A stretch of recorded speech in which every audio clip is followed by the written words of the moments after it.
பெரிய பெரிய பிராண்டெல்லாம் பேக்கிங்க்கு ரொம்ப ஃபோக்கஸ் பண்ணுவாங்க, ப்ரீமியமாக பண்ணுவாங்க. நிறைய கஸ்டமர் அதை விரும்புவாங்க. ஸோ நீங்கள் எந்த மாதிரி இருந்தால் வாங்குவீங்க? லைக் ப்ரீமியம் பேக்கிங்காக இருந்தால் வாங்குவீங்களா, இல்லை பொருள் நல்லா இருந்தால் வாங்குவீங்களா, இல்லை அஃபோர்டபுள் ப்ரைஸில் சீப்பாக கிடச்சா வாங்குவீங்களா, என்ன அப்படிங்கிறத கமெண்ட் பண்ணுங்கள். ஒரு பிராண்டை நெக்ஸ்ட் லெவலுக்கு கொண்டு போகிறதுக்கு ப்ராடக்ட் ப்ளஸ் பேக்கிங் ரொம்ப முக்கியம். அதனால நம்ம ஹனி பிராண்டை நெக்ஸ்ட் லெவலில் ப்ரீமியமாக கிளாஸ் பாட்டில் சேஞ்ச் பண்ணலான்னு கிளாஸ் ஷாப்புக்கு வந்தேன். கிளாஸ் ஷாப்புக்கு வந்தாங்க நிறைய கிளாஸ் பாட்டில் இருந்துச்சுங்க, நிறைய இருந்துச்சு. எனக்கே கன்ஃபியூஷனாக இருந்துச்சு எந்த பாட்டில் நம்ம பண்ணலான்னு சொல்லிட்டு. ஸோ ஃபைனலி பார்த்தீங்கன்னா இந்த ஒரு கிளாஸ் பாட்டில் பார்த்தேன்.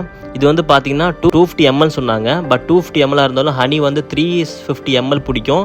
இந்த பாட்டிலுக்கு பார்த்தீங்கன்னா இங்கே வந்து ப்ரொடெக்ஷனாக ஒரு பேக்கிங் வச்சுருந்தாங்க. ஸோ இதை நான் பார்த்தேன். பட் இது வந்து 350 to 375 ml தான் தேன் பிடிக்கும். இதில் நம்ம இந்த பேக்கிங் சேஞ்ச் பண்ணோம் அப்படின்னா கண்டிப்பாக நம்ம காஸ்ட் வந்து இன்க்ரீஸ் பண்ணுற மாதிரி இருக்கும். நம்ம இப்போ எவ்வளோ விற்கிறோம் அப்படின்னா கொம்புத்தின் 1/2 கிலோ வந்து 550 ரூபாய் கொடுக்குறோம் ப்ளஸ் பிளாஸ்டிக் பாட்டில். அதே கிளாஸ் பாட்டில் கொடுக்குறோம் அப்படின்னா 350 ml ஹனி வந்து இந்த கிளாஸ் பாட்டிலில் சேர்த்து 500 rupeesக்கு சேல் பண்ணுற மாதிரி இருக்கும். பட் நிறைய கஸ்டமருக்கு வந்து பேக்கிங் ரொம்ப இம்பார்ட்டண்ட்டாக இருக்குது. எல்லா கஸ்டமரும் நம்மக்கிட்டேருந்து பொருள் வாங்கணும், லைக் ப்ரீமியமாக பார்க்குறவங்களும் வாங்கணும், நார்மலாக இருக்கிறவங்களும் வாங்கணும். அப்படிங்கிறதுக்காக நான் வந்து ரெண்டுமே வைக்க போகிறேன். ப்ரீமியம் பேக்கிங் அப்படிங்கிற ஒரு கேட்டகரி கிரியேட் பண்ணி அதில் ஃபுல்லாக ப்ரீமியம் மட்டும்தான். ஸோ இதை பற்றி நீங்கள் நினைக்கிறீங்கன்னு சொல்லி கமெண்ட் பண்ணுங்கள். நீங்கள் வந்து ப்ரீமியமாக இருந்தால் வாங்குவீங்களா, இல்லை நார்மலாக இருந்தால் வாங்குவீங்களான்னு சொல்லி கமெண்ட் பண்ணுங்கள்.